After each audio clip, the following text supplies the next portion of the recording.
The Minecraft ocean is one of the densest and most full of life that we all know. Now, imagine putting it all inside a giant cube. This mission was created and completed in hardcore mode by YouTuber Cookie God. He started by getting a full chest of dirt and began marking out the structures on a terrain of forests and mountains.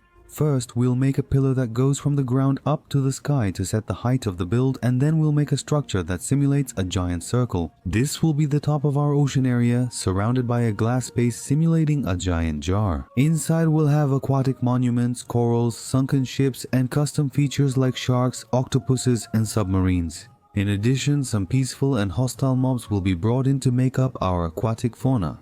And after finishing the giant dirt circle, which took more than an hour to make, we'll build a giant pool on top of this circle to supply our monument when it's ready. And now that this structure is finished, we'll set up the glass walls, which will serve as support for the entire construction. For that, a lot of sand was required so we could get as much glass as possible. In the chests, we only had a few hundred, so we headed to the end where we managed to find large amounts of sand to start crafting what we needed. After a few long minutes at the furnace, we already had all the materials we needed. So we started building all the walls, or rather, the glass fortifications. It wasn't easy, since placing any block wrong means losing it, as glass can't be recovered. After 6 hours of holding the left mouse button and placing hundreds of thousands of glass blocks, we finally finished this part of the structure. Finally, now we can actually start turning this beauty into a real ocean. Next, the YouTuber had to clear all trees and level the land, removing mountains, dirt, and grass. Next, he replaced all that removed material with sand, gravel, and the hardest one to get, clay. But with the sand duplicator, we have that material infinitely, and the same goes for dirt and stone. Now, that same logic doesn't apply to gravel and clay, which we'll have to get manually.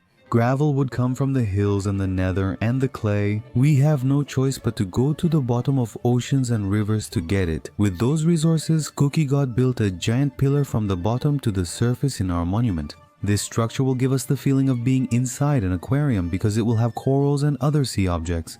Let's start with a small circle right at the bottom, extending it both downward and upward. And in the end, we'll have a rather unpleasant structure, but that's okay. We'll fix it and make it look better. Next, we'll swap the remaining grass for sand, gravel, clay, and smooth stones to mimic the ocean floor. Just to fill in the perimeter of the place, it took us 30 minutes. As for the whole area, it goes without saying because it took no less than 2 hours. But finally, after this arduous process, we got our ocean floor. And to top it off, natural caves appeared on the mountain slopes. We'll build small monuments simulating villages here, but we'll do that later. Stepping away from the structure to admire it from a distance, the YouTuber realized that it still looks a bit odd and unfinished. If we imagine everything decorated and filled with water, this becomes a very promising project. To keep our promise, let's begin by adding marine corals. That's why we need to go to the oceans to collect a few more hundred. A few minutes and almost a few deaths later, we can finally start placing some of these objects on our monument. But one silly detail was missed: water. Corals can't survive without it. We'll just add them at the end of construction. At this point, the best option was to build other oceanic objects like submarines, sunken ships, and even a marine monument. So let's go after the last one. First, we'll go after a guardian's temple, then we'll go inside, eliminate all the hostile creatures living there, and collect all the necessary materials for it. The task may seem easy, but it's not. The guardians are among the most annoying bosses due to the slowness effect they cause. It took a few minutes until everything was safe and we could go after the prismarine blocks. With all the resources ready, our hero attempted to meticulously recreate the ocean monument. And the fact that we don't have that much space means we really need to use our creativity. He started by building a flat base with the collected blocks, leveling the ground and demolishing some mountains. Then, he built temporary walls and some thicker pillars to support the structure. In addition, we will finish the roof of the building, and now we will complete the interior walls, also made of prismarine, stairs, and some decorative objects like the sea lantern. The result is incredibly satisfying. We now have a beautiful structure resembling the Guardian's temple at home. And now, moving on to the next step, this time we are going to build something that also already exists in Minecraft, a shipwreck. First of all, we'll need to go to the wood farm to get as much of this material as we can. Once that's done, the construction of the boat began. First, the ship's ends were started to be built between a sand dune for a shipwrecked appearance. Next, we'll assemble the sails and the deck with a broken appearance to simulate an accident at sea. After finishing this task, we'll build 2 more and spread them across the ocean. Done, project finished, on to the next one. The next build was something that works underwater. Yes, a submarine, using grey concrete for the entire base. Within minutes, the build's hull was nearly complete, though it didn't look very appealing at first. After a few minutes refining the interior and adding different blocks, the submarine finally looked nice and realistic. Remember at the start of the video when I said there were still some caves left? Well, now we're going to build some mini villages inside them, which will serve as a kind of secret society. So, Cookie God started mining and placing some blocks, and for that, he had to use quartz, nothing too fancy, just simple houses. After the wall, we'll put in the door and finish the roof. Now, we'll need to replicate a few more of these houses so we can have our mini Atlantis. After we finish everything, let's check the result. Once everything's ready and the water arrives, it'll look even better since the goal is for this to be a sunken city. Anyway, let's move on to our next build. Our warrior went back to his base to get some resources like stone bricks, stairs and slabs. This is so we can gather materials to build a shipwreck ruin. Besides that, we will go to a stronghold to get some blocks that only exist there. Now we'll return to our monument and begin building the ruin atop the central pillar. The intention is to make this place look like an ancient battlefield where many wars were fought centuries ago. In addition, we want to leave some marks that refer to ancestry such as destruction and traces of materials. At first, we'll start by placing small ruins around the area and finish with small pieces of iron bars and some gold blocks. Corals, vegetation and grass will be planted in the future, but we must wait for water first. After we finish the structure, we'll go back to the bottom of our base to build a crater. The idea is to make it look like this new place was recently hit by a meteor. For that, we'll go back to our base to get some materials, or rather, some smooth stones, so we can turn them into stone bricks. After that, we'll go there and replace some dirt and sand with stone and add cobblestone slabs and stone bricks.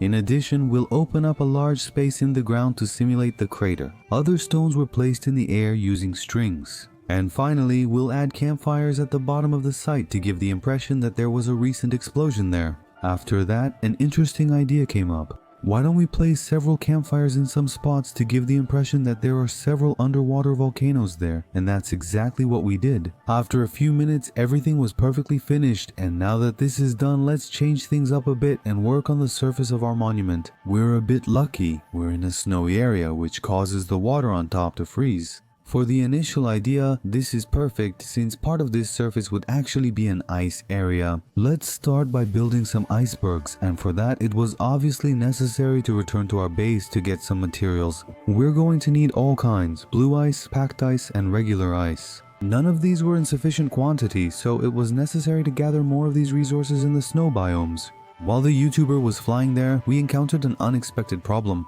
Yes, the elytra broke while he was literally flying with it. We should point out that this is a hardcore world. And we only didn't lose all our progress in the map because we were holding a totem of undying. Anyway, we were nothing less than 3,000 blocks away from our final destination. So the only option left was to gather some raw materials in order to repair the elytra. And after that was done, we were finally able to get back to the task of getting ice. We headed to the snow biome, and once we got there we came across some icebergs and a family of polar bears. In other words, exactly what we were looking for. Now that all the resources had been collected, let's go back to our monument to start building the surface. Let's begin by assembling the icebergs from blue ice, regular ice and snow. The result was excellent. We're going to build something new to Minecraft. It lives at the bottom of the sea and has tentacles. That's right, we're talking about the octopus. We'll make it appear as if it's escaping the giant aquarium with its tentacles gripping the glass sides. For that, we went to our base to get some terracotta. Besides that, we'll get some acacia wood, and finally, we'll go to a cave to get dripstones. After everything was collected, we'll open up a space in the structure that was holding the water. And in that spot, we'll start shaping our octopus. The base will be made with terracotta and the outer part with some dripstones and stairs. Finally, the eyes will be made of dark concrete. In the end, our octopus wasn't scary at all. On the contrary, it looked quite friendly. I think making it look like it's escaping the monument worked well. Anyway, on to the next tasks. The next mob to be built was a shark, which also doesn't exist in vanilla Minecraft. To do this, we would need to collect some blocks in caves, mountains and distant biomes. While the YouTuber completed this mission, we lost our powerful enchanted diamond pickaxe, but that's okay, life goes on. Anyway, after we collected everything we needed, we started building the shark, which will be located right above the shipwreck we had made before. After a few minutes of work and using pretty much the same material as the octopus, our shark was finally finished. To keep it company, Cookie God also decided to make a hammerhead shark. The resource base would be the same as the previous animals, which made the work much faster and more practical, finished in just a few minutes. This one has eyes on the sides of its head and fins that stand out a bit more than the regular shark. At this point we already have 3 marine animals built in our giant aquarium. And of course we can't forget our beloved turtle, which will be made with refined wood and end stone. For that we need to go to the end since we didn't have enough at our base. Our hero also borrowed wither skeleton skulls from his base. With everything in hand, the turtle will have its place near the squid, that is, on the surface. The base will be built with end stone, the shell will be made of refined wood, and the eyes will be made with nothing less than 2 wither skulls. The final result couldn't have turned out more beautiful, or rather cuter. Even though we had some technical problems like holes on the surface of the monument, water leaks inside, and mobs spawning in the build. Let's move on and head to our next task. So far, our ocean doesn't have much color variety, so we're going to build some fish. The first will use blue and yellow wool, glass, and gold blocks. The second fish will be Dory from the movie Finding Nemo. She will be represented with the same blocks as before, plus acacia wood and cyan wool. At this point, we have all the mobs we initially planned for our ocean, 2 sharks, an octopus, and a turtle. Next, we needed to break up the dirt holding the surface so the aquarium could fill completely. Meanwhile, we'll bring some mobs here, both hostile and peaceful ones. For that, it was necessary to go to our base and the slime farm to get some items in order to craft some leads.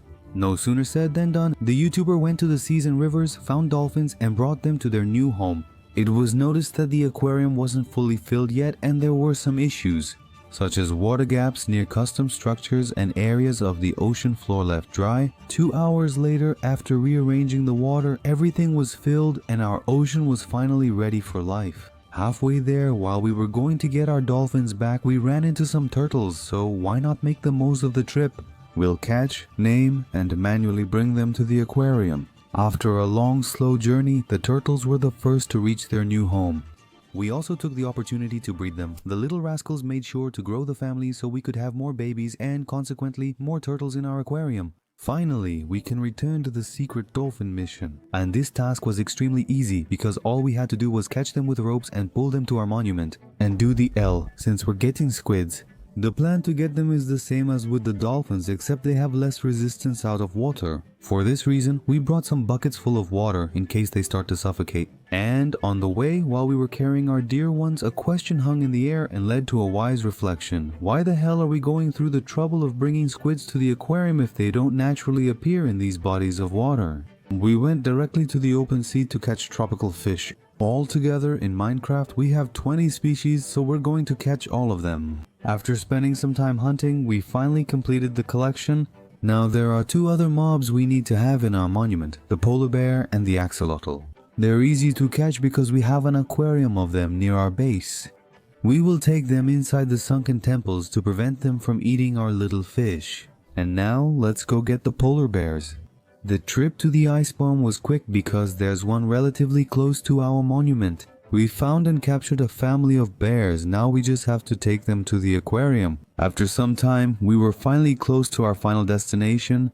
However, the main goal was to leave the animals on the icebergs located on the surface of the aquarium. For that, we will have to build a gigantic staircase in order to transport them efficiently.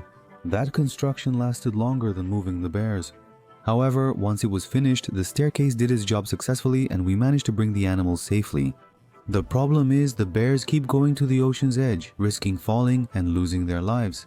For some unexplained reason, their programming prevents them from entering areas without blocks. That way, even though they stay at the edges, they don't jump from there. To finish our project, the YouTuber completed the most anticipated task, the one originally set to be first in the video. If not for unforeseen events, we would decorate the whole ocean with beautiful sea corals.